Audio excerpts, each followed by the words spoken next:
इसलिए मेंबर पे नहीं बैठा कि आले रसूल नीचे बैठे और हम ऊपर बैठे, ये तो देख नहीं। बस इधर बैठे, इसको आगे कर, इसको आगे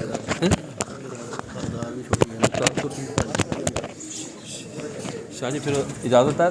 अस्सलामु अलैकुम वरहमतुल्लाहि वबरकातुहू।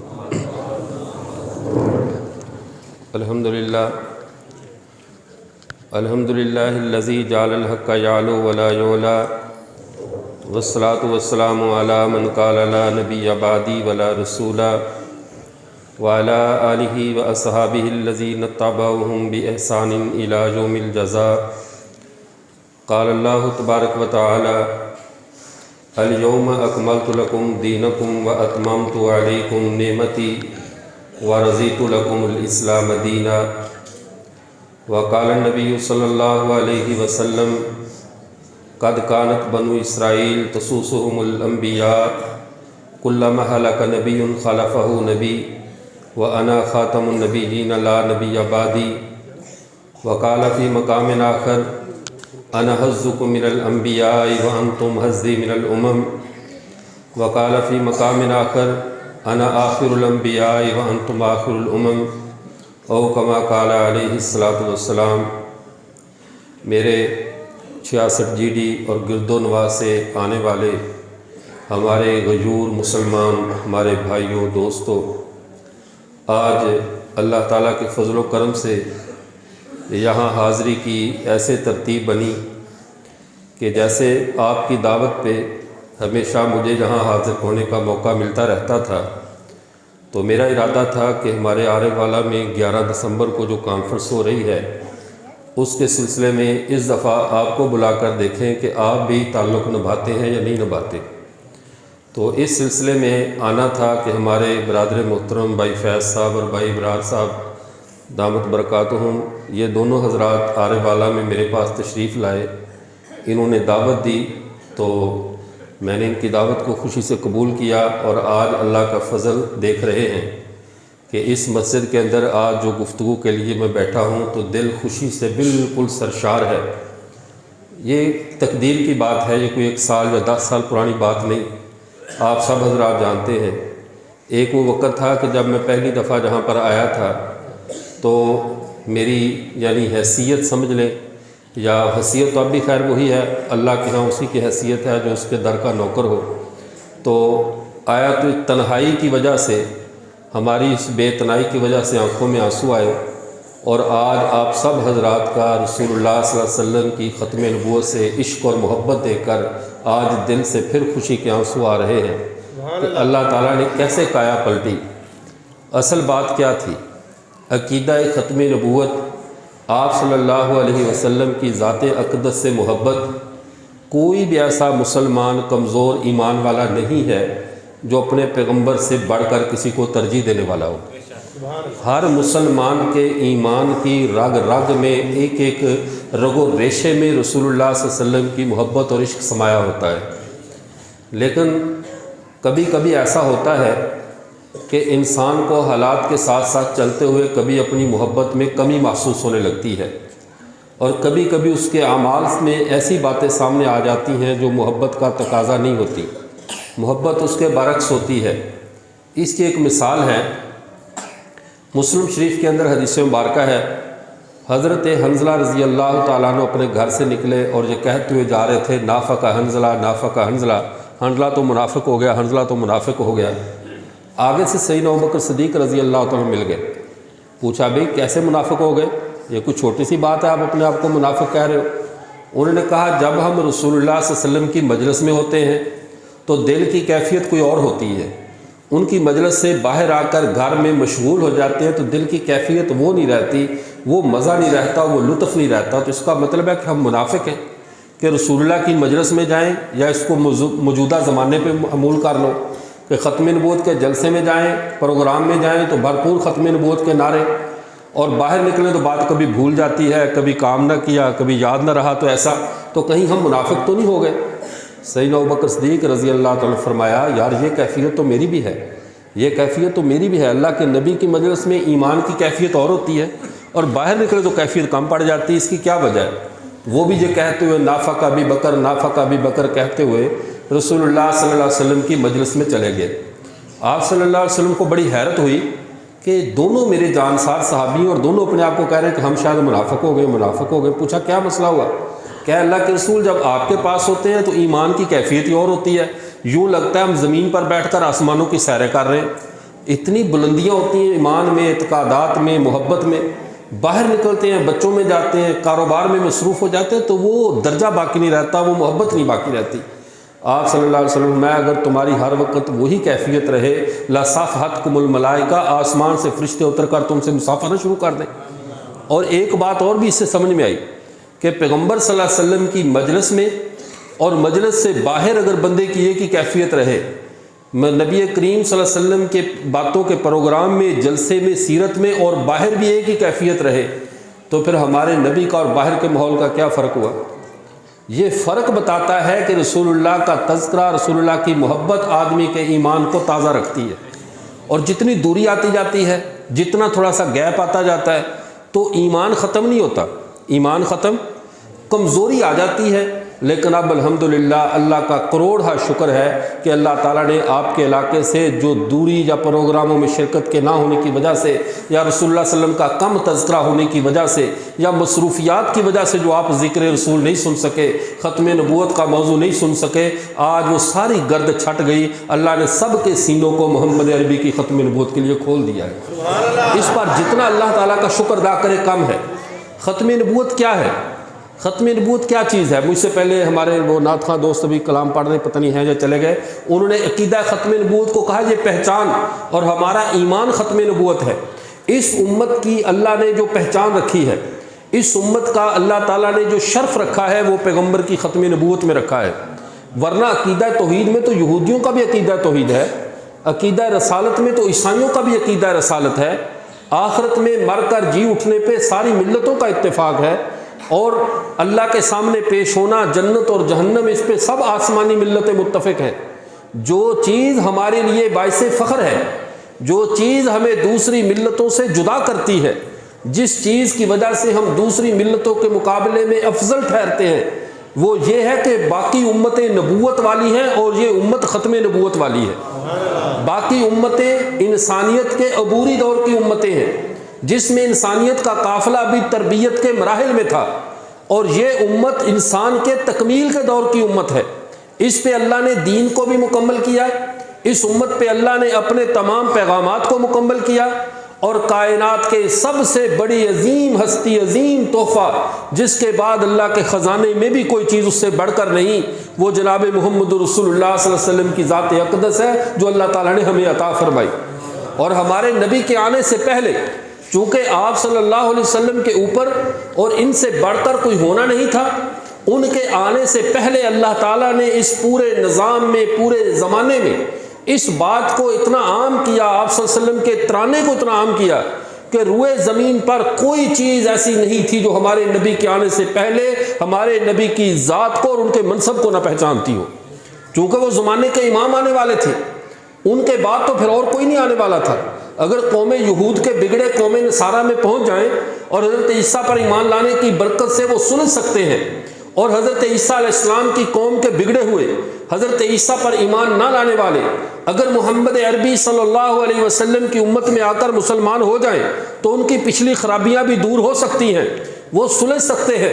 लेकिन हमारे नबी के बाद का बिगड़ा हुआ, जो हमारे नबी को छोड़कर, अकीदे को छोड़कर निकलेगा, प्यारे पैगंबर का दामन छोड़कर किसी और तरफ चल पड़ेगा, अब चूंकि कोई नया नबी आने वाला नहीं, कोई नई राह नहीं है, अल्लाह का कोई नया पैगाम उतरने वाला नहीं है, इसलिए अब जो गुमराह हो जाएगा वो साबिक़ा उम्मतों के गुमराहों से ज़्यादा नुकसान में है कि पहली उम्मतों के बिगड़े हुओं को तो नबी आकर संभाल लेते थे, अब के बिगड़े को कौन संभालेगा।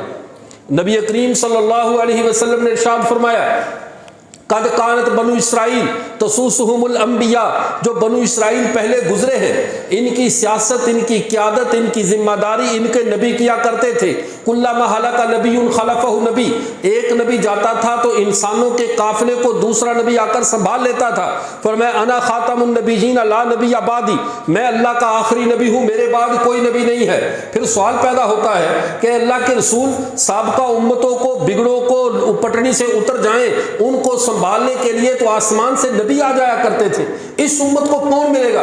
फरमाया फसयकूनुल खुलफा फयक्सुरून, मेरे बाद मेरे खुलफा होंगे। जैसे हजरत ने भी अर्ज किया, हजरत सैयद तंजीलुर रहमान शाह साहब दामत बरकातुहुल आलिया ने, कि मेरे बाद मेरे खुलफा होंगे और बहुत ज्यादा होंगे।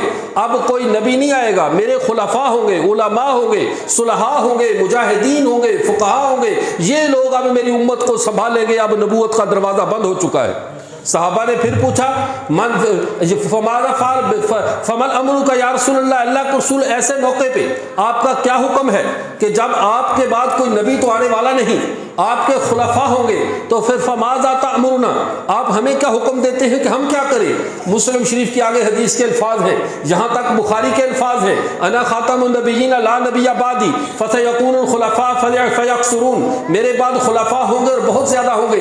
आगे हदीस के अल्फाज मुस्लिम शरीफ के हैं। अल्लाह एक सहाबी ने खड़े होकर पूछा फमाज़ा तअमुरुना या रसूलल्लाह, अल्लाह के रसूल जब आप दुनिया में से चले जाएंगे और कोई नबी भी नहीं आएगा, सिर्फ खुलफा रह जाएंगे, फिर आप हमें क्या हुक्म देते हैं, हम क्या काम करें? फरमाया फू बिबैतिल अव्वल सुम्मल अव्वल, पहले की पैरवी करना, इत्तिबा करना, और पहले खलीफा की, सुम्मल अव्वल, और जो पहले के बाद दुनिया में अव्वल रह जाए, पहले खलीफा सैयदना अबू बकर सिद्दीक हैं, उसके बाद हजरत उमर फारूक है। हजरत उमर फारूक का वो मकाम और मर्तबा है कि अल्लाह के नबी ने मिसाल देने के लिए भी इनके 2 नंबर का लफ्ज इख्तियार नहीं फरमाया। फरमाया फू बिबैतिल अव्वल, जो पहला हो पहले उसकी वफा करना, उसके जाने के बाद जो उम्मत में पहला रह जाए फिर उसकी वफा करना, सुम्मल अव्वल, फिर उसकी वफा करना। गोया कि अब नबी आने वाला नहीं है। नबी क्यों नहीं आएगा? सवाल ये पैदा होता है, आखिर क्या हमें जरूरत नहीं पड़ सकती? साबका उम्मतों को जरूरतें पड़ती रही, साबका उम्मतों के मसाइल थे, हमें कोई मसला पेश नहीं आएगा? हमारे कोई मसाइल हमें ऐसे नहीं आएंगे कि जिसके लिए हमें नबी की जरूरत हो? हमारे प्यारे पैगंबर सल्लल्लाहु अलैहि वसल्लम ने इरशाद फरमाया तरक्तुकुम अला मिल्लतिन लैलुहा कनहारिहा, मैं तुम्हें ऐसी मिल्लत और ऐसे दीन पर छोड़कर जा रहा हूँ जिसकी रातें दिनों से ज्यादा रोशन है, जिसकी रातों का उजाला दिनों को शर्मा देने वाला है। तो फिर दिनों की कैफियत क्या होगी? जिसकी रात इतनी रोशन हो कि इसके सामने दिन न ठहर सके, तो इसके दिन कितने रोशन होंगे? फरमाया मैं तुम्हें ऐसी वाज़ेह शरीयत पे छोड़कर जा रहा हूं जिसकी रातें दिनों से ज्यादा रोशन है। यही वजह है अब सुबह क़यामत का नकारा तो बजेगा, लेकिन कोई एक ऐसा मसला इस उम्मत को पेश नहीं आएगा जिसके लिए इस उम्मत को किसी नए नबी की जरूरत पेश आ जाए। इस उम्मत के सारे मसाइल हमारे आका सल्लल्लाहु अलैहि वसल्लम हल करके गए। इस उम्मत का कोई ऐसा मसला उलझा हुआ नहीं है। ये अकीदा खत्म नबूवत की बरकत है। अब इस हम पर पूरी दुनिया को अल्लाह क्लोज फरमाएंगे। ये उम्मत आखिरी है, और चीज को क्लोज कहाँ किया जाता है, तकमील कैसे की जाती है, इसको आप जरा एक मिसाल से समझ लें। एक इंसान जब भी कोई प्रोजेक्ट शुरू करता है, जब भी कोई मंसूबा शुरू करता है, तो उसमें वो 3 चीजों का ख्याल करता है। 3 चीजें उसमें बुनियादी होती हैं। पहले नंबर पे वो अपना पेपर वर्क करता है, अपने दिमाग में एक खाका तैयार करता है, मैंने इस मस्जिद को बनाना है, मैंने इस इमारत को बनाना है। इमारत बनाने के लिए पहले उसके दिमाग में एक खाका होता है, दिमाग में एक मंसूबा है। उस मंसूबे को फिर वो कागज पे उतारता है, कितने मरले के, कितनी कनाल के प्लाट पे मैंने इमारत बनानी है, उसमें कितने मुझे वाशरूम चाहिए, कितने मुझे ड्राइंग रूम चाहिए, कितने कमरे और कितने हॉल चाहिए, इसमें कितने मुझे गैलरियां चाहिए, कितनी मंजिला मैंने बनानी है, मटेरियल कौन सा इस्तेमाल करना है, वो सारा मंसूबा अपना कागज पे लिखता है। उसके बाद उस पर अमली काम शुरू होता है। फिर इंजीनियर बुलाए जाते हैं, मिस्त्री बुलाए जाते हैं, मजदूर बुलाए जाते हैं, वो आकर इमारत पे काम शुरू करते हैं। इन 3 मराहिल से गुजर कर जाकर फिर इमारत मुकम्मल होती है। अब अल्लाह ने इस कायनात के लिए क्या पसंद किया था, अल्लाह क्या चाहते थे नस्ल इंसानी से? अल्लाह ने उस एक अल्लाह के इल्म में था, वो इल्म इलाही जिसे हम तकदीर कहते हैं, वो इल्म इलाही जिसे हम अल्लाह का इरादा कहते हैं, अल्लाह के इल्म और इरादे में था मैंने ज़मीन पर इंसान को अपना खलीफा बनाना है, ज़मीन पर इसके सर पे अपना ताज रखना है। इसके लिए मुझे क्या करना है? अल्लाह ने पहले इसका दिमाग में, अल्लाह के इल्म में जो बात थी, अल्लाह ने पहले उसको नबियों के पहले इंसानों को मबूस किया, ज़मीन व आसमान को बनाया, फिर सहीफ़ों की शक्ल में अल्लाह ने ने पेपर वर्क भेजा कि ये काम करते रहना है। तकमील का दौर चलता रहा, पेपर वर्क होता रहा। अल्लाह का इल्म, अल्लाह की 4 किताबों के 3 किताबों के जरिए, 110 सहीफों के जरिए, वहियों के जरिए, अंबिया के ख्वाबों के जरिए, इल्हामात के जरिए वो अल्लाह का इल्म उतरता रहा। नबी उम्मतों को समझाते रहे, तामीर करते रहे, नस्ल इंसानी मुकम्मल होती रही। आखिर में जब मकान मुकम्मल हो जाए फिर फाइनल टच होता है। फिर फाइनल के तौर पे, तकमील के तौर पे अल्लाह ने दीन इस्लाम का कहा, इन्ना दीन इंदल्लाहिल इस्लाम। अल्लाह के यहाँ जो मंसूबा था, जो अल्लाह के इल्म में बात थी, वो ये थी कि दीन इस्लाम इस दीन की असल होगी, इस दुनिया का असल दीन दीन इस्लाम होगा। अल्लाह के नुमाइंदे दीन इस्लाम के मानने वाले होंगे। फिर आखिर में सबसे आला इंसान हजरत मोहम्मद अरबी सल्लल्लाहु अलैहि वसल्लम को अल्लाह ने आखिरी दस्तूर कुरान पाक की शक्ल में देकर मक्का में नाजिल किया, मबूस फरमा दिया। अब दुनिया को पता चल जाए, जो जमीनों का आसमान के बनाने से पहले जो अल्लाह के दिमाग में, अल्लाह के इल्म में, अल्लाह की तकदीर में जो तयशुदा नक्शा था, जिस पर 6000 साल तक काम होता रहा, नबी आकर 1,24,000 नबी, 313 रसूल, 5 उलुल अज़म मिनर रुसल ये आकर काम करते रहे। आज वो मनसूबा मुकम्मल हो चुका है। तब अल्लाह ने ऐलान किया, अल-यौमा अकमलतु लकुम दीनकुम। जो मेरे इल्म में था, जो मैं चाहता था, मैंने उस दीन को मोहम्मद अरबी पे आज मुकम्मल कर दिया है। मोहम्मद अरबी पे उस दीन को मैंने मुकम्मल कर दिया। व अतममतु अलैकुम नेमती, और अपनी नेमतें भी मैंने पूरी कर दी हैं। दीन मुकम्मल हो गया। मुकम्मल होने का क्या मतलब है? इसके बातन में कोई खामी नहीं रही, इसके अंदर कोई ऐसा ऐब नहीं है कि जिसको दूर करने के लिए किसी बातनी की जरूरत पड़े, किसी बातनी रहनुमाई वाले की जरूरत पड़े। अब ये दीन अपने अंदर से पूरा है। व अतममतु अलैकुम नेमती, इतमाम का ताल्लुक बाहर से होता है। अब ये दीन अपने बाहर से भी पूरा है, जाहिर से, बातन से, अंदर से, बाहर से। ये दीन इस्लाम अब पूरा हो चुका है। व रज़ीतु लकुमुल इस्लाम दीना। अब अल्लाह को अगर कोई राजी करेगा तो ये दीन इस्लाम राजी करेगा, इसके मासवा कोई दीन अब अल्लाह को राजी नहीं करेगा। अब ये आखिरी दीन है। और जब ये आखिरी दीन मिल गया, फिर अल्लाह ताला ने जो जमात प्यारे पैगंबर सल्लल्लाहु अलैहि वसल्लम को दी, इसको अगर मैं यूं बयान करूं तो शायद आप आसानी से समझे। प्यारे पैगंबर सल्लल्लाहु अलैहि वसल्लम की ज़ात अक़दस वो उस आईने की तरह है, जिस आईने को अगर हम खुदा की तरफ से देखें, उस आईने को यूं रखो नस्ल इंसानी के दरमियान और खुदा के दरमियान, अगर हम इस आईने को खुदा की तरफ से देखें तो ऊपर वाली साइड पे जो खुदा की तरफ है, उसमें हमें 1,24,000 नबियों की शक्लें नजर आती हैं। 1,24,000 नबियों को नबूवत जो मिली वो हमारे पैगंबर की खत्म नबूवत का सदका था। अल्लाह के नबी सल्लल्लाहु अलैहि वसल्लम ने क्या फरमाया? कुन्तु नबिय्यन वल आदम बैनल माई वत्तीन। अल्लाह ने मुझे तो नबी उस वक्त बना दिया था जब आदम का भी मटीरियल भी तैयार नहीं हुआ था। इससे पता चला सारे नबियों को नबूवत बाद में मिली है, असल नबूवत हमारे नबी को मिली। हमारे नबी की नबूवत के सदके फिर सारे नबियों को नबूवत मिली। लेकिन इस आईने को, जिसकी ऊपर वाली साइड पे हमें 1,24,000 नबियों की शक्लें नजर आती है, लेकिन जब बहसियत उम्मती हम ऊपर की तरफ इस आईने को देखते हैं तो 1,24,000 सहाबा की शक्लें हमें नजर आती है। इस नबी ने खत्म नबूवत की बरकत से 1,24,000 नबियों को नबूवत भी हमारे नबी के सदक़े में मिली, और 1,24,000 नबियों वाली अजमत, उन वाली बुजुर्गी, उन वाली वजाहत, उन वाला किरदार हमारे नबी के सहाबा को भी मिला है। अब इससे पता चला कि दुनिया क्लोज होने वाली है। बात तो मुकम्मल हो गई। अल्लाह का खलीफा वही शख्स बन सकता है जो नबियों को नबूवत में जिसके सदके मिले, और जो उम्मत में ऐसे अफराद तैयार कर सके जो सहाबा वाली, अंबिया वाली शान रखते हो। मेरे नबी ने वो जमात भी तैयार कर दी। फिर इस दीन की बरकत देखो, इस दीन की अजमत देखो। एक दौर वो है हजरात सहाबा का। ये दीन के एक सच्चे इस्लाम की खूबी है कि जिसके दिल में ये उतर जाता है फिर उसको दुनिया माफिया से बेनियाज कर देता है। एक हदीस मुबारका में आता है, मेरे मोहम्मद के दीन की एक सिफ्त है कि जिसके सीने में उतर जाए, जिसके दिल में उतर जाए, वो आग में जल तो सकता है लेकिन मोहम्मद का दामन नहीं छोड़ सकता। वो टुकड़े हो सकता है लेकिन हमारे नबी का दामन नहीं छोड़ सकता। आपने हजरात सहाबा को देखा कि हजरात सहाबा में हजरत बिलाल रजी अल्लाह तआला अन्हु, देखो उनको अंगार तपती रेत पे लटाया जा रहा है लेकिन वो अल्लाह का नाम लेते हैं, रब का दामन, अपने नबी का दामन नहीं छोड़ रहे। हजरत सुमैया के टुकड़े किए जाते हैं, हजरत जुलैरा रज़ी अल्लाह तआला अन्हा की आंखें निकाल दी जाती हैं, हजरत खब्बाब को जलते हुए कोलों पे लटाया जाता है, लेकिन कोई भी मोहम्मद का दामन छोड़ने के लिए तैयार नहीं होता। आखिर वजह क्या है? चलो ये तो वो बातें थी जो सहाबा की थी, ये तो वो बातें थी जो बहुत दूर की थी, लेकिन इस्लाम में इसमें लज्जत, इस इस्लाम में जो मजा है, इस इस्लाम में जो अल्लाह ने रूहानियत रखी है, वो 1400 साल के बाद आज के मुसलमान में भी वैसे ही है जैसे हजरात सहाबा में कुर्बानी देने का जज्बा था। इसकी एक मिसाल अभी ताज़ा आपके सामने अर्ज करता हूँ। 2011 के अंदर हमारे एक दोस्त हैं, ये खुशदार का इलाका ग्वादर बलूचिस्तान के आगे इलाका है, वहाँ पे जिक्री फिरके के लोग बहुत ज़्यादा हैं।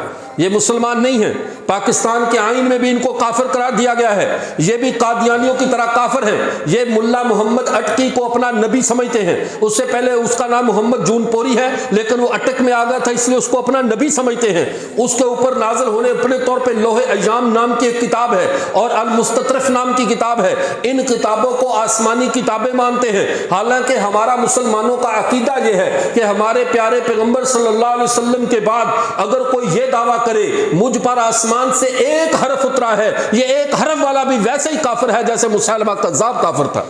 अब नबूवत का दरवाजा बंद है, अब वही आने वाली नहीं है, तो फिर कैसे उतराया? तो इन लोगों का हज, उसमें खुशदार के आगे इलाके कलात में कोहे तुरबत जिसको कोहे मुराद कहते हैं, वहां जाकर ये अपना हज करते हैं। सारी इबादत इस्लाम के मुकाबले है। ये गैर मुस्लिम फिरका है। इसका एक लड़का था मोहम्मद आरिफ उसका नाम था, उसने अल्लाह ने उसके सीने को इस्लाम के लिए खोल दिया। मैं हजरत बिलाल की बात नहीं कर रहा, मैं हजरत सहाबा की बात नहीं कर रहा, इस नौजवान की बात कर रहा हूं जो आज भी जिंदा मौजूद है। उसके सीने को अल्लाह ने इस्लाम के लिए खोला, वो मुसलमान हुआ। मुसलमान होने के बाद उसके वालिदैन ने उस पर खूब तशद्दुद किया, भाइयों ने मारा, इतना जुल्म किया। उसे कहा कि तू इस्लाम को छोड़ दे, दोबारा जिक्री मजहब में आ जा। उसने कहा मैं टुकड़े हो सकता हूं, अपने नबी का दामन नहीं छोड़ सकता।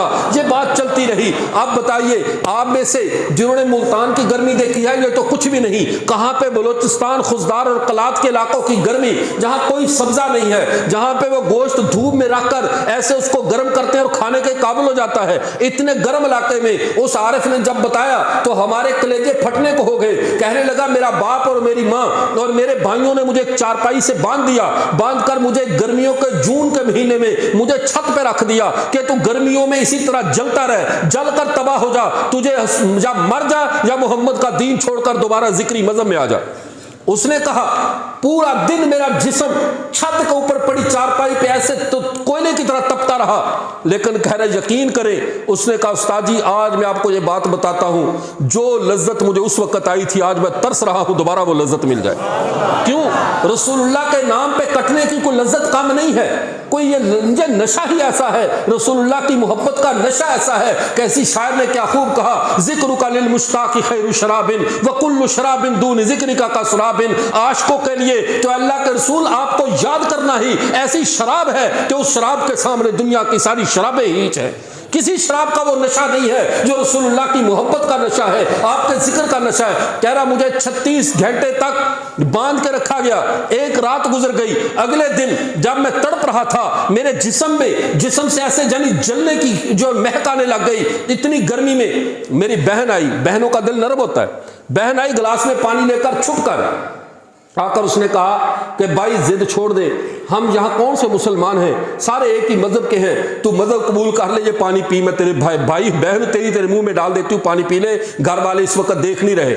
उसने कहा अगर तो तू ये चाहती है, अब प्यास से बुरा हाल तसव्वुर करो, हमें तो माओ की गोद में इस्लाम मिल गया, हमें तो उस पर शुक्र करना चाहिए, हमें अल्लाह ने आजमाइश से नहीं गुजारा। दौरे सहाबा वाली आजमाइशें आज भी चल रही हैं, ईमान वाले आज भी उन आजमाइशों से गुजर रहे हैं। हमें तो थोड़ा सा कहा जाए ईमानी गैरत के तौर पे ये नुकसान उठा लो, हम कहते हैं हमारा नुकसान हो जाएगा, हमारा मुस्तकबिल तबाह हो जाएगा। उस बच्चे को देखो, कहने लगा, मैंने अपनी बहन से कहा अगर तो तू ये समझती है कि इस पानी के घूंट के बदले में मैं अपने नबी का दामन छोड़ दूंगा, पानी वापस ले जा, मुझे आज जो अपने नबी की खातर प्यासा मरने में लुत्फ आ रहा है, मुझे तुम्हारे पानी की कोई जरूरत नहीं है। बहन को गुस्सा आया, लेकिन उसने मेरे मुंह पे ऐसे पानी डाल दिया। कह रहा मुंह में पानी ठंडा जब पड़ा, होश तो आई, लेकिन जी में एक दफा ये भी आया कि थोड़ी सी जुबान फेर लूं, कुछ तो हलकता रहो, लेकिन मैंने होठों को अच्छी तरह बंद कर लिया कि मैं अपने नबी के दुश्मनों का पानी नहीं पीना चाहता। 36 घंटे का चारपाई पे बंधा हुआ, छत पे रखा हुआ नौजवान, हत्ता कि उसकी माँ का दिल नर्म हुआ। रात को किसी वक्त उसने उसको फरार करवा दिया, घर से भगा दिया, कहा बेटा तुझे मार देंगे, मैं फिर भी माँ हूं, तू निकल जा। आगे से कह रहा रात में मुसलसल दौड़ता रहा, पाँव में छाले पड़ गए, जिस्म मेरा थकावट से चूर। आगे तबलीगी जमात वालों को गाड़ी आ रही थी, मैं डरता हुआ उन्हें हाथ भी नहीं दे रहा था कि कहीं मेरे पीछे पकड़ने वाले ना आ रहे। हत्ता के कह रहा जमात वालों को अल्लाह जज़ाए खैर, उन्होंने गाड़ी रोकी, मुझे बैठाया, कोयटा मरकज़ में ले आए। आज 2011-12 से लेकर आज 2021 हो गए, 10 साल हो गए उसने अपने माँ बाप बहन भाइयों का मुंह नहीं देखा। आज तक दर बदर फिर रहा है, घर भी नहीं। अब उसके बाप, उसका नतीजा निकला, अब उसका बाप मुसलमान हो गया, अब वो भी उसके साथ छुपकर इबादत करता है, कभी कभी आकर बाप को भी घर देश निकाला। अब देखिए, आप तसव्वुर कीजिए, हमारा बच्चा छुट्टी पे 1 हफ्ते ना आए, सारे घर वाले परेशान हो जाते हैं। एक बच्चा, माँ बाप जिंदा हो, बहन भाई जिंदा हो, सिर्फ अपने नबी के इश्क में वो 10 साल हो गए घर से बाहर धक्के खाता फिर रहा है। मदरसे में दाखिला लिया, गुजरांवाला में पढ़ता रहा। अब मुझे उसने खुशी से बताया, कह लगा उस्ताद जी अल्हम्दुलिल्लाह धक्के जरूर खाए, लेकिन रसूलुल्लाह के लिए अल्लाह ने उसके बदले में मुझे आलिम दीन बना दिया है। मैंने मदरसे में मुकम्मल दरसे निज़ामी पढ़ लिया है। और आज कहने लगा मैं सोच रहा था मेरा घर कैसे आबाद होगा, मेरा तो कुछ भी नहीं है। कह रहे एक तबलीगी जमात के आदमी ने कहा और तुझे मैं अपनी बेटी से तेरा निकाह करता हूँ, तुझे घर भी बना कर देता हूँ, तूने मेरे नबी के लिए सब कुछ छोड़ा कि हम तुझे नहीं ले सकते। मैं अर्ज कर रहा हूँ, आज भी रसूलुल्लाह की नामूस पे कटने वालों की कमी नहीं है। इससे बढ़कर छोड़ो, आप तो सारे चक वालों में से अक्सर वो लोग हैं जिन्होंने अफगान जिहाद का मजा भी लिया है। मैं इसको ये नहीं कहता हूँ अफगान जिहाद की तकलीफें उठाई हैं, मैं कहता हूँ इन्होंने मजा लिया है, इन्होंने अफगान जिहाद का मजा लिया है। ये कोई छोटा मजा नहीं है। जिन्होंने तारीख में बद्र ओहद हुनैन को पढ़ा था, अब वो मिसालें देने की जरूरत हमें नहीं रही, वो पुरानी तारीख है, हमारी तारीख है, हमारे सहाबा की तारीख है। अगर कोई पूछना चाहे खत्म नबूवत के दीवाने बद्र ओहद हुनैन में कैसे थे, हम कहते हैं वो तो दूर ना जाओ, ये पड़ोसी मुल्क में देख लो।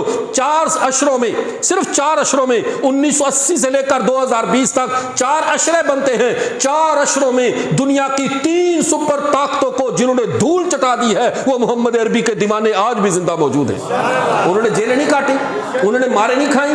हत्ता आप ये बताओ, आपके इलाके के लोग, उनको पुलिस वाले किसी को उठाकर ले जाएं, नामी ग्रामी चोर हो, नामी ग्रामी डकैत हो, पुलिस वाले 10 जूते मार दे, वो कहता मैं लिख कर देता हूं आइंदा मैं चोरी चुकारी नहीं करूंगा। दुनिया हमारे मुजाहिदीन को तशद्दुद कर करके थक गई। उनके जिस्मों का साथ कौन सा जुल्म ग्वांतानामो में भी नहीं हुआ, कौन सा जुल्म क्यूबा में नहीं हुआ, कौन सा जुल्म बगराम एयरपोर्ट पे नहीं हुआ, कौन सा जुल्म इस्लामी और गैर इस्लामी जेलों में नहीं हुआ। आज तक क्या एक भी ऐसा मुजाहिद पेश किया जा सका जिसने इतना कहा हो कि मेरे ऊपर जुल्म और सितम बंद कर दो, मैं मोहम्मद के दीन पे काम नहीं करूंगा, मैं जिहाद नहीं करूंगा, मैं पीछे हट जाता हूं। इससे पता चला जिस नबी के नाम लेवा 1400 साल के बाद भी हर तरह का जुल्म उठा लेते हैं, अपने नबी का दामन नहीं छोड़ते, उस दौर वालों का क्या हाल होगा जिन्होंने बराह रास्त रसूलुल्लाह का चेहरा देखा हुआ था।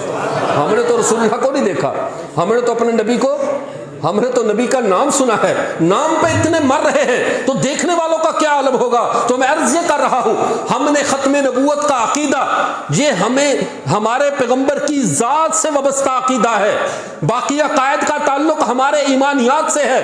तौहीद से हमारा ताल्लुक इसलिए भी है कि अल्लाह को हम वाहिद तौर पे ना माने तो हमारी अपनी आखिरत बर्बाद होती है, हम बर्बाद हो जाएंगे। लेकिन रसालत का ताल्लुक है, क़यामत का ताल्लुक है, उस प्रोसेस से तो हमने गैर इख्तियारी या इख्तियारी गुजरना ही गुजरना है। लेकिन अकीदा ख़त्म नबूवत ऐसा अकीदा है जिसका ताल्लुक सिर्फ हमारे ईमान से नहीं, हमारे इश्क से भी है कि ये अकीदा वो अकीदा है। आप बकिया ज़िंदगी के मामलात को देख ले, जो दिफाए सहाबा का काम करते हैं, ये भी तो दर हकीकत पैगंबर की नौकरी है या नहीं। जो अपने तबलीगी जमात से काम कर रहे हैं, ये भी मोहम्मद सल्लल्लाहु अलैहि वसल्लम की नौकरी है। जो मस्जिदें और मदरसे और खानकाहें आबाद कर रहे हैं, जिहाद कर रहे हैं, ये भी मेरे नबी ही की नौकरी है। लेकिन बराह रास्त रसूलुल्लाह की चौकीदारी वही करता है जो खत्म नबूवत का काम करता है। ये रसूलुल्लाह के मनसब का दिफा है। जो तबलीगी जमात का काम करता है, ये पैगंबर के मिशन का दिफा कर रहा है। जो सहाबा का दिफा कर रहा है, वो पैगंबर की जमात का दिफा कर रहा है। जो मदारस का दिफा कर रहा है, पैगंबर की तबलीग का दिफा कर रहा है। जो खानकाह का दिफा कर रहा है, खानकाह का काम कर रहा है, वो पैगंबर के तसव्वुफ व तज़किया का दिफा कर रहा है। जो किसी भी शोबे में काम कर रहा है, जो जिहाद कर रहा है, पैगंबर के निज़ाम रियासत का दिफा कर रहा है। और जो खत्म नबूवत का दिफा करता है, वो बराह रास्त रसूलुल्लाह का सिक्योरिटी गार्ड है, रसूलुल्लाह का चौकीदार है। इसलिए हजरत पीर मेरे अली शाह साहब फरमाया करते थे, जो मोहम्मद अरबी की खत्म नबूवत का काम करता है, उसकी पुष्ट पे आका सल्लल्लाहु अलैहि वसल्लम का हाथ होता है।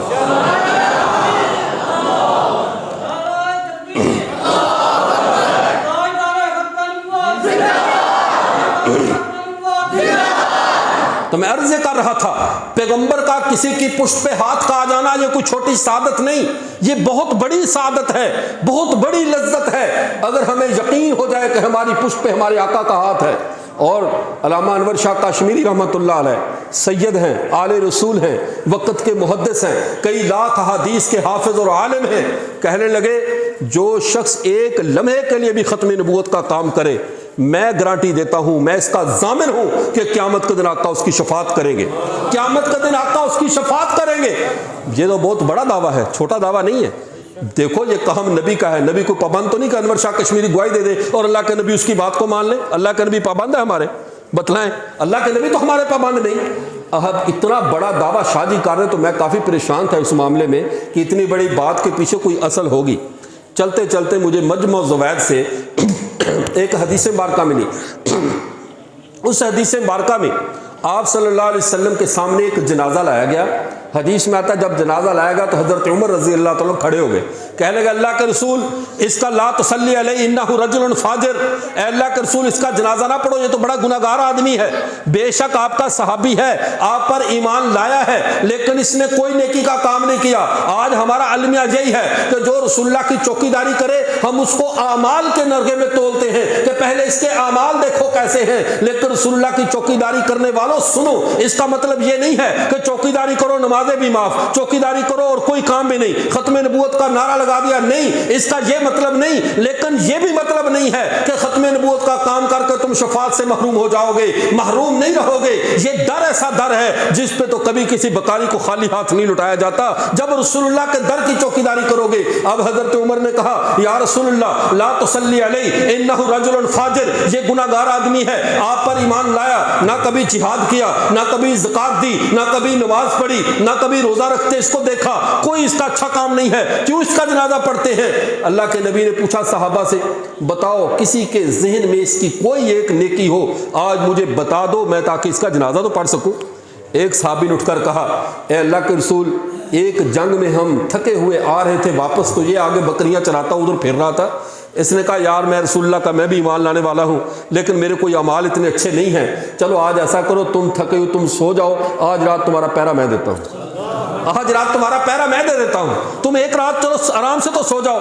कह रहे आखिर सहाबी था, हमें शक तो नहीं था, हम बेफिक्र होकर सो गए, सुबह तक तलवार लेकर खड़ा हमारा पहरा देता रहा, सुबह हम उठे नमाज पढ़ी, फिर ये चला गया और हम भी आ गए। अल्लाह के रसूल ने कहा पीछे हटो मैं इसका जनाजा पढ़ाता हूँ। अल्लाह के रसूल ने सिर्फ जनाजा नहीं पढ़ाया, बल्कि अल्लाह के रसूल सल्लल्लाहु अलैहि वसल्लम ने उनको कब्र में मुबारक में खुद अपने हाथों से रखकर अब उस शख्स की सादत का क्या आलम होगा कि अल्लाह का नबी इमामुल अंबिया खुद कब्र में उसे रख रहा हो। कब्र में रखकर अल्लाह के नबी कब्र की मिट्टी को अपने हाथों से दुरुस्त करते हुए कहने लगे कि उसका नाम लेकर कहा ए फलां सहाबा का यज़न्नून अन्नका मिन अहलिन नार, तेरे साथी ये गुमान कर रहे हैं कि तू जहन्नमी है, व अशहदु अन्नका मिन अहलिल जन्ना, मैं मोहम्मद ये गवाही देता हूं कि तू जन्नती है, तूने मेरे सहाबा का एक रात के लिए पहरा दिया था। सहाबा का एक रात का पहरा अगर जन्नती बना सकता है तो अल्लामा अनवर शाह कश्मीरी कैसे गारंटी ना दे कि जो रसूलुल्लाह का पहरा देगा अल्लाह के नबी उसकी शफात करेंगे। रसूलुल्लाह का पहरा देने वाले हमारे नबी की शफात से महरूम नहीं हो सकते। क्या हुआ अभी? अच्छा पानी, ठीक है। अच्छा मेरे बारे में सोच रहे, आप दुरूशी पढ़ लेते हैं।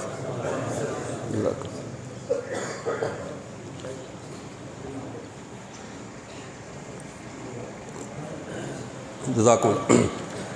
तो मेरे दोस्तों मैं अर्ज़ कर रहा था अकीदा ख़त्म नबूवत ही नहीं बल्कि अपने प्यारे पैगंबर सल्लल्लाहु अलैहि वसल्लम से जुड़ी हुई एक एक चीज़ का दिफा करना, रसूलुल्लाह की इज़्ज़त और नामूस के लिए कोशिश करना, ये इस गए गुजरे दौर में आला दर्जे की वलायत है, आला दर्जे की बुजुर्गी है। हज़रत मौलाना अहमद अली लाहौरी रहमतुल्लाह अलैह, उनके ज़माने में एक नौजवान उनकी खिदमत में आया। हज़रत अपनी खानका में अपने मुरीदों में मौजूद थे, मुरीदों में बैठे हुए थे, देखा तो क्लीन शेव नौजवान है, चेहरे पे दाढ़ी भी नहीं। और हमारे मजहबी तबके में ये थोड़ी सी बात पाई जाती है कि जब कोई दुनियादार ऐसे बेचारा गुनाहगार सा बंदा है तो फौरन परेशान हो जाते हैं कि इसको उठकर मिले, इसका इकराम करे ना करे क्या करे। लेकिन वो हजरत अहमद अली लाहौरी थे, ये वो शख्स था जिसको अल्लाह ने पूरी जमीन को समेट दिया था। ये इसकी आंखों, जब ये अहमद अली लाहौरी वो साहिब कशफ बुजुर्ग थे, जब ये मस्जिद से नमाज पढ़ाकर निकलते अपनी पगड़ी अपनी आंखों पर रख लेते थे। किसी ने कहा हजरत आप आंखें छुपाकर क्यों चलते हो? बार बार पूछा, हजरत ने पगड़ी उठाकर उसके सर पे रख दी, तू देख ले।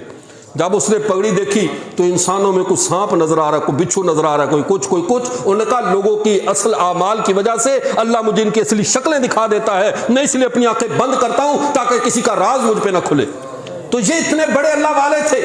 जब देखा ये नौजवान मस्जिद के अंदर आ रहा है, हजरत दर्ज दे रहे, क्लीन शेव नौजवान, पैंट शर्ट पहनी हुई, मस्जिद में दाखिल हुआ। हजरत उठकर इस्तकबाल के लिए खड़े हो गए, दरस छोड़ा, उसको गले लगाया, पिशानी पे बोसा दिया, अंदर ले गए, फिर उसके साथ साथ दरवाजे तक छोड़ने गए। और ये वो शख्स थे जिन्होंने कभी अंग्रेज का एहतराम नहीं किया था, कभी बड़ों बड़ों के इस्तकबाल के लिए नहीं उठे थे।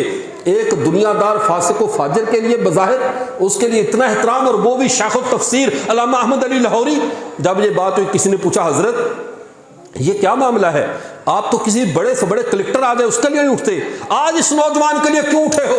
हजरत ने फरमाया ये वो नौजवान है जिसने मेरे पैगंबर की खत्म नबूवत के लिए जेल में मारे खाई है। मुझे इसकी ज़ाहरी शक्ल पे नहीं, मुझे इसके सीने में जो खत्म नबूवत का चिराग जल रहा है वो नजर आ रहा है। इसकी इज्जत करने पर मैं मजबूर हूं कि इसने मोहम्मद की नबूवत के लिए मारे खाई है, इसने मोहम्मद की खत्म नबूवत के लिए मारे खाई है। फिर यही नहीं, लाहौर की सरजमीन पे 1400 साल पुरानी बात कर रहा हूं रसूलुल्लाह के बाद की। ये अभी 1953 में रसूलुल्लाह का जमाना गुजरे 150,000 साल होने को था। लेकिन क्या हुआ, जब वो नौजवान रसूलुल्लाह की नामूस पे शहीद हो रहे थे, आवाजें लग रही थी ताजो तख्त खत्म नबूवत, और जवाब में गोली मारी जा रही थी। हमारी बंगाली फौज को यहां पे तैनात किया गया था और उन्हें कहा गया ये एक सियासी नारा है, ये इस नारे के जरिए लोग हुकूमत लेना चाहते हैं। ये आज भी अलमिया है, जो खत्म नबूवत की बात करे कभी उस पर सियासत का इल्जाम लगता है, कभी कोई इल्जाम लगते हैं, कभी कुछ कहा जाता है कि ये फलां अपनी चुदराहट बनाने के लिए, अपनी सियासत के लिए, अपनी हुकूमत के लिए कर रहे हैं। ये बात तब भी थी, अब भी है, आइंदा भी रहेगी। लेकिन जो रसूलुल्लाह की खत्म नबूवत के दीवाने हैं वो इन बातों पर तवज्जो नहीं देते। अगर आपका दिल रसूलुल्लाह की खत्म नबूवत से मुखलस है तो हर इल्जाम आपके लिए निशाने हैदर से बढ़कर है। हर गाली, हर बदतमीजी, हर जुल्म, हर ज्यादती आपके लिए क़यामत के दिन नामा अमाल में तोली जाएगी। फिर तुम अफसोस करोगे कि काश हमारे साथ और जुल्म हो जाता, आज रसूलुल्लाह की और हमें कुर्ब नसीब हो जाता।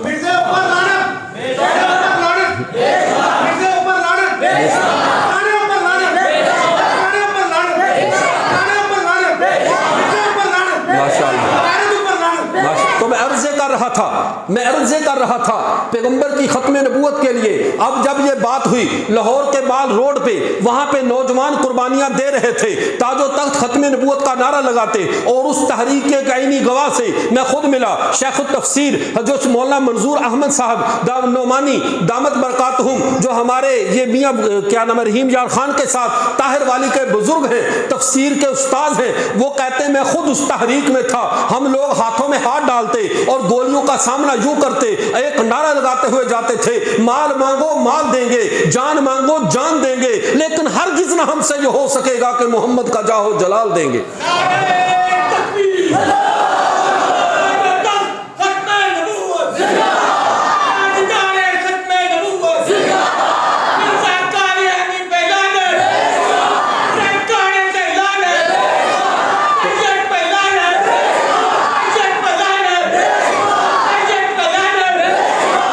माशाअल्लाह। तो मैं अर्ज़े कर रहा था, अब हुआ क्या कि जब वो माल रोड पे एक बारात गुजर रही है, अब माँ ने अपने बेटे की तरफ देखा, वो दुल्हन को लेकर वापस आ रही है। उसने कहा कि बेटे से कि बेटा मैंने तेरी शादी करने का इरादा किया था, तेरे सर पे सेहरा देखना चाहती थी, वो मैंने देख लिया, तेरे सर पे सेहरा बांध कर मैं दुल्हन तेरी ले आई हूँ, लेकिन अब अगर इस दुनिया में ना मिल सका तो आखिरत में मिल लेगा। जा लोग मेरे मियाँ की हुर्मत पे कुर्बान हो रहे हैं, बेटा तू भी आज मेरे दूध की लाज रख ले, तू भी मियाँ की हुर्मत पे, आप सल्लम को देहाती लोग मियाँ जी कहते हैं, मोहब्बत से कहा तू भी आज मियाँ की हुर्मत पे कुर्बान हो जा। बेटे ने अपने सर पे सेहरा बांधा था, उतार के माँ के कदमों में रखा, कहा अम्मा मुझे दूध माफ करना, और गया।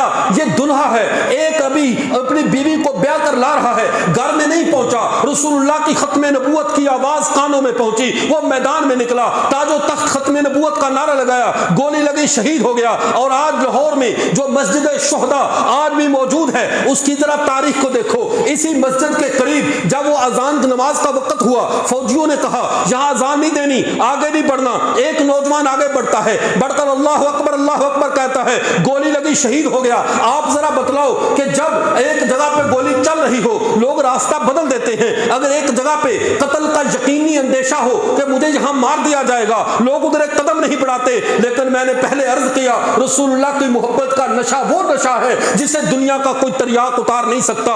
एक आगे बड़ा नौजवान, उसने अजान का एक कलिमा कहा, गोली लगी, शहीद हुआ। उसकी लाश पे खड़े होकर दूसरे नौजवान ने वही अजान का अगला कलमा कहा। 9 बंदे यके बाद दीगरे आगे बढ़ बढ़कर जान देते रहे, एक एक गोली खा के शहीद होते रहे। 9 बंदों ने अपनी जानें दे दी और मोहम्मद की खत्म नबूवत का, मोहम्मद की अजान का नाम ऊंचा करके बता दिया। ये उम्मत टुकड़े हो सकती है, मौत तो हमारे लिए एक आम सा खेल है, मौत तो हमारे लिए एक जो कहते हैं गाफिल समझे है मौत को इख्तिताम जिंदगी है, ये शाम जिंदगी, सुबह दवाम जिंदगी, ये इस जिंदगी की शाम है, दैमी जिंदगी की सुबह है। वो आए 9 नौजवान मोहम्मद की खत्म नबूवत पे कट कर कुर्बान हो गए और अजान को मुकम्मल किया। उसकी यादगार में आज भी वहां मस्जिद शोहदा लाहौर में बनी हुई।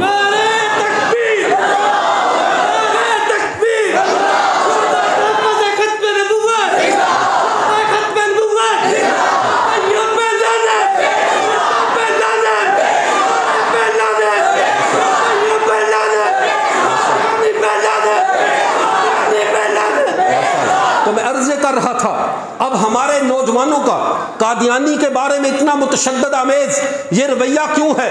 हम अफसोस करते हैं कि वो काश आज इस्लामी और हमारी जमहूरी रियासतें ना होती।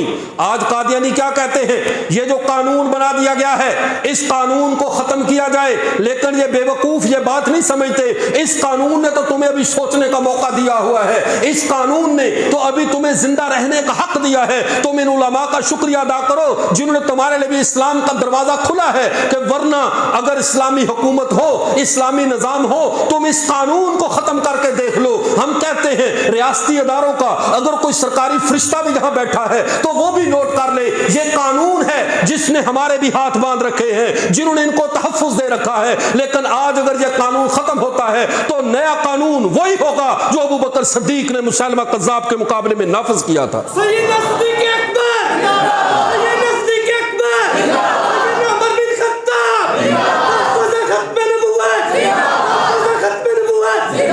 तो मैं अर्ज कर रहा था, हमारी अकीदा खत्म नबूवत से मोहब्बत ये हमारा इश्क है, हमारा ईमान है। रसूलुल्लाह के लिए सब कुछ कुर्बान कर देने से भी खुदा की कसम हम अल्लाह के नबी पे एहसान नहीं कर रहे, अपने रब पे एहसान नहीं कर रहे। जो भी खत्म नबूवत के लिए काम कर रहा है वो अपने ऊपर और अपनी नस्लों पे एहसान कर रहा है कि जो रसूलुल्लाह का नौकर हो जाए, रसूलुल्लाह का चौकीदार हो जाए, रसूलुल्लाह के दर अक़दस का गदागर हो जाए, फिर वो कभी उसकी नस्लें भी अल्लाह की रहमत से महरूम नहीं रहती। अल्लाह उसकी कई नस्लों को अपने पैगंबर की चौकीदारी के लिए कबूल फरमा लेते हैं। हमारे महबूब अल्लामा हजरत मौलाना अल्लाह वसाया साहब हाफिज़हुल्लाह, मैं उनका एक वाक़या सुनाता हूँ। एक दफ़ा ऐसा हुआ मुल्तान में उनकी ज़ाती डायरी मेरे हाथ लग गई, जिसमें बंदा अपने ज़ाती नोट्स लिखता है, वो मेरे हाथ लग गए। वो सामने पड़ी हुई थी, मैंने देख ली।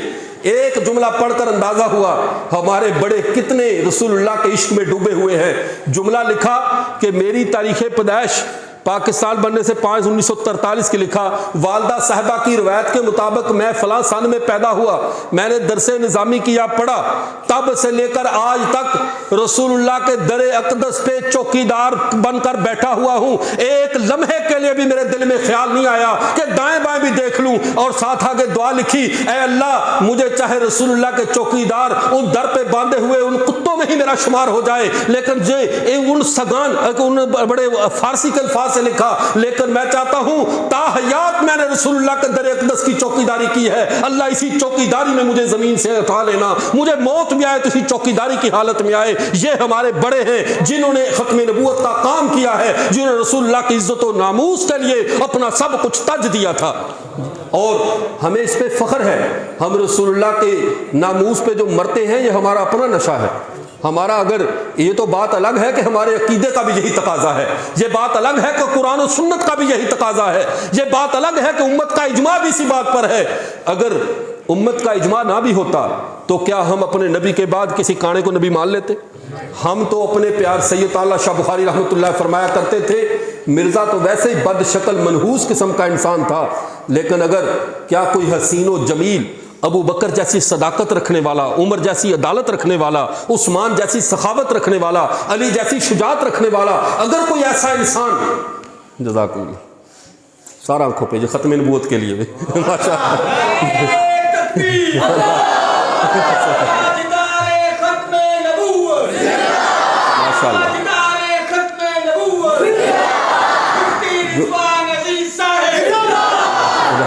जिंदाबाद एक ही नाम अच्छा लगता है, वो रसूलुल्लाह का है।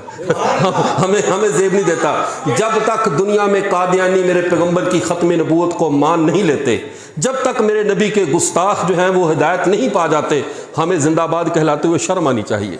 हम जिंदाबाद नहीं हैं, जिंदा नाम अल्लाह का है या हमारे नबी का है, और उसी के उन्हीं नामों को ऊंचा करने की हमारी मेहनत है। हम अपने नबी के नाम से ऊंचा किसी का नाम नहीं देख सकते। तो ये हमारे ईमान का हिस्सा है। तो मैं अर्ज ये कर रहा था कि पैगंबर सल्लल्लाहु अलैहि वसल्लम की खत्म नबूवत पे उम्मत ने कभी कंप्रोमाइज नहीं किया, कभी कोई समझौता नहीं किया। और ये आपने भी सुना, हमारे मुझसे पहले मैं रास्ते में आते हुए कुछ कानों में आवाज पड़ रही थी, वो एक बरकत अली लोहार का को किस्सा सुना रहा था, शायद आपके इल्म में हो, मुझे नहीं मालूम कौन से हजरत सुना रहे थे कि जिसको मिर्जाई मुरब्बी कादियानी जाकर दावत देता है, देकर ये थरपारकर के इलाके में, पसमानदा इलाके में, थरपारकर के इलाके में जाकर कहता है तो मिर्जा कादियानी को नबी मान लो, कर आगे बोलो, क्या कहना चाहते हो आगे बोलो। वो बताता रहा, ये अपनी कुल्हाड़ी तेज करता रहा। जब खूब कुल्हाड़ी तेज हो गई, उठाकर उसके सर पे रख दी, कहो मिर्जा काफिर था, बेदीन था, गुमराह था, वरना अभी मैं तेरे सर के टुकड़े करता हूं, तेरा कीमा करता हूं। कादियानी फौरी तौर पे अपने नबी को गालियां देने लग गया, जान बचाने के लिए कहने लगा बेशक वो काफिर था, वो बेदीन था, वो सब कुछ था। उसने कुल्हाड़ी उतार कर उसके सर से उसके हाथ में देकर खुद अपना सर नीचे करके बैठ गया, कहा मेरा खून भी तुझ पर माफ है, मेरे जिस्म का कीमा कर दे, लेकिन मैं सच्चे नबी का पैरोकार हूं, मैं अपने नबी की शान में एक भी गलत लफ्ज नहीं कह सकता। ये सच्चा नबी है। सच्चे नबी की उम्मत में गैरत होती है, झूठे नबियों की उम्मत में कहाँ गैरत आ गई। खुद मिर्जे में गैरत नहीं थी। बल्कि इससे बढ़कर एक आपको और लतीफ़ा सुनाऊं। मिर्जा गुलाम कादियानी एक दफ़ा, सुभान अल्लाह, जज़ाकुमुल्लाह, ये मैं अर्ज करूँ,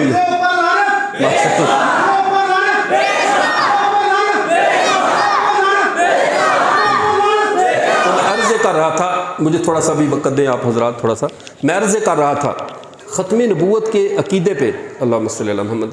तो मैं अर्ज़ कर रहा था, अब हमारे ख़त्म नबूवत मिर्ज़ा कादियानी का वाक़या सुनाने लगा था। अब गैरत का अंदाज़ा लगाओ, एक हमारे नबी सल्लल्लाहु अलैहि वसल्लम हैं, सबसे ज़्यादा गयूर, सबसे ज़्यादा अज़मत वाले, उनकी गैरत के हिस्से में हमें भी गैरत मिली है।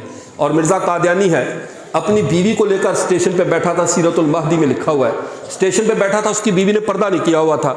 एक मौलवी अब्दुल करीम इनके बकौल वो था, वो कहते बड़ा गैरतमंद था। कादियानी एक ही बंदा इनमें कोई था जिसको कह रहे बड़ा गैरतमंद था।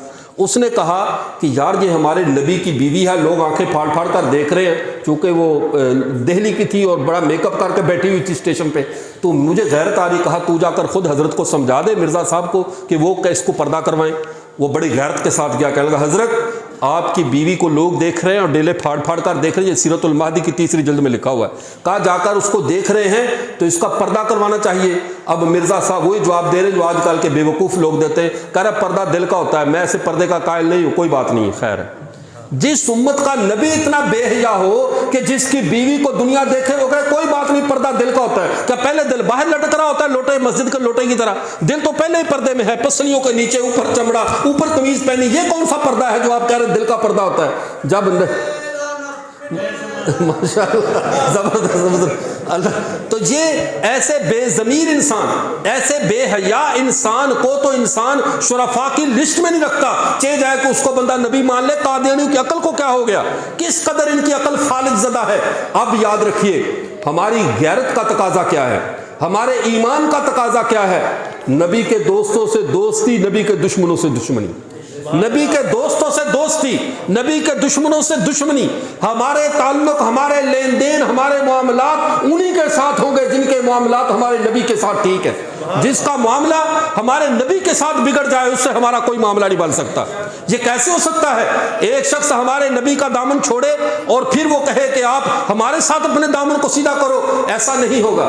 तो मैं अर्ज़ कर रहा था, पैगंबर सल्लल्लाहु अलैहि वसल्लम की खत्म नबूवत के हवाले से जो हम मुसलमानों का इश्क और हमारी दीवानगी है, हमारी जो दीवानगी है, इस दीवानगी का असल सबब मिर्ज़ा गुलाम कादियानी की तो अहमियत ही नहीं है कि हम उसे अहमियत जगह दे सके। हमारे ईमान का तकाजा क्या है? सैयद ताला शाह बुखारी रहमतुल्लाह कहा करते थे अगर दुनिया जहान का कोई हसीन और जमील अबू बकर सदीक रजी अल्लाह ताला जैसी सदाकत और फकाहत रखने वाला, इतने तकवे वाला इंसान भी आए और वो भी कहे कि मैं मोहम्मद के बाद नबी हूं, हम उसे भी ऐसे ही काफिर कहेंगे जैसे मिर्जा कादियानी को काफिर कहते हैं। हमारे नबी के बाद कोई गुंजाइश नहीं।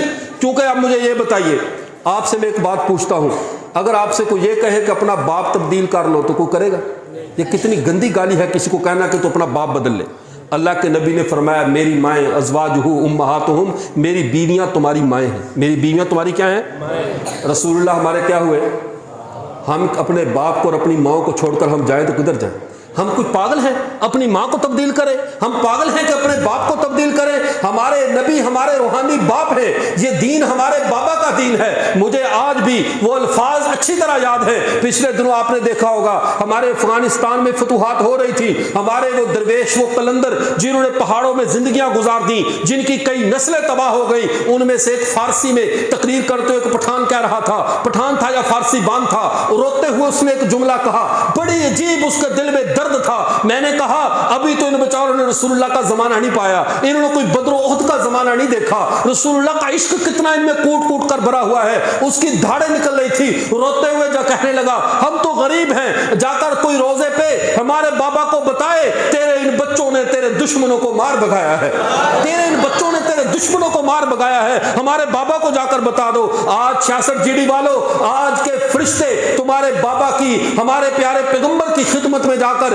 जब दुरूद और सलाम पेश करें हम सब की तरफ से, तो साथ ये भी कहे, ऐ मेरे नबी, तेरे 66 जीबी के तेरे रूहानी बेटों ने खत्मे नबूवत के लिए कट मरने का अज़म कर रखा है। खत्मे नबूवत के लिए वो अपना सब कुछ कुर्बान करने के लिए हम वक्त तैयार हैं, चाहे वो इर्द गिर्द से आने वाले हैं, चाहे इस कस्बे के हैं। एक बात तहैया कर लो, दुनिया की हर बात पे नरमी हो सकती है, हर बात पे समझौता हो सकता है, अपने नबी के मामले में ना कोई नरमी होगी ना कोई समझौता होगा। हम अपने पैगंबर की खत्म नबूवत का दिफा करेंगे इंशाअल्लाह, और हर हाल में करेंगे। आखिरी बात मैं आपसे अर्ज करता हूं, अभी मैं जैसे अर्ज किया, मैं तो आपको दावत देने के लिए हाजिर हुआ था। हमारे आले वाला में खत्म नबूवत की कॉन्फ्रेंस हो रही है, उसमें हमारे मुल्क भर से हमारे अकाबरीन मौला अल्लाह वसाया साहब, मुफ्ती शहाबुद्दीन पोपलजई साहब और बड़े बड़े हमारे उलमा, शेखुल हदीस, इतने इतने अकाबरीन आ रहे हैं। हमने वहाँ पर ये नहीं जाना कि वहाँ हमारी पसंद का कोई खतीब आ रहा कि नहीं आ रहा, हमने इसलिए जाना कि वहाँ हमारे नबी की बातें होगी, हमने वो सुननी है, हमारे पैगंबर का तज़किरा होगा। हमारा ताल्लुक किस निस्बत से है? मेरी आपसे कुछ जाती रिश्तेदारी तो नहीं बनती, लेकिन मेरा आपसे सबसे मजबूत रिश्ता जो हमारे सगे भाइयों से बढ़कर है, हमारे खूनी रिश्तों से बढ़कर है। तुम भी उसी पैगंबर के चौकीदार हो जिसकी चौकीदारी मैं कर रहा हूं। हम सारे चौकीदार हैं, हम सारे सिपाही हैं, हम सारे मुजाहिद हैं। किस दर के? उस दर अक़दस के जिस दर का सिक्योरिटी गार्ड कभी महरूम नहीं रहता। हम सारे रसूलुल्लाह के नौकर हैं। हम सारे कौन हैं?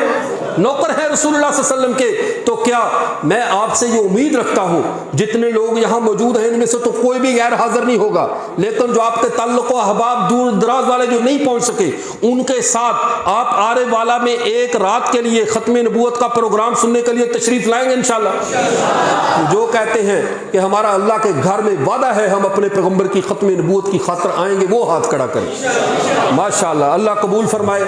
अच्छा।